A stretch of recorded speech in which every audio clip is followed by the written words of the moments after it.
The violent tremor. The devastating tsunami.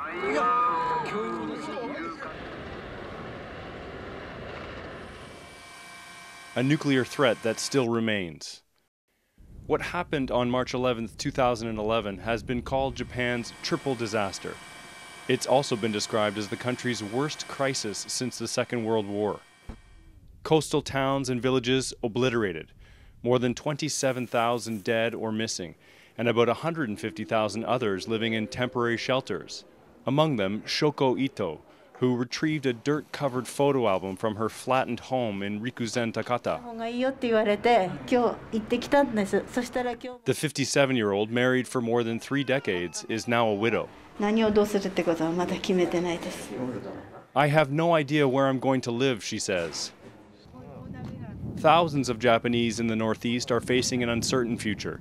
People who have lost their homes or fled because they live too close to the crippled Fukushima nuclear plant, and fishermen who have lost their livelihoods. But life here in Tokyo has also changed. In the days following the big quake, many foreigners and some Japanese left the city because they were afraid about what was happening at the Fukushima nuclear plant. At one point, radiation levels in Tokyo's tap water were so high, infants couldn't drink it.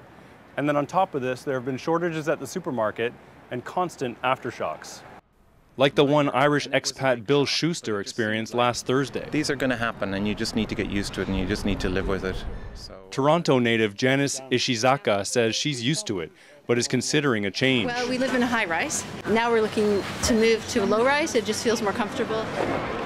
April is supposed to be a time of celebration in Japan. People gather outside to eat, drink, and mark the arrival of this country's pretty pink and white cherry blossoms. March 11th changed all that. I guess, you feel a little bad to be out having a lot of fun when people are still having so much trouble up north. I think they need help, and we must help. The Japanese are continuing with the unprecedented cleanup and reconstruction effort, one that will take many years to complete and put a huge strain on their already troubled economy. The way forward will no doubt test their resilience and their spirit. Craig Dale, CBC News, Tokyo.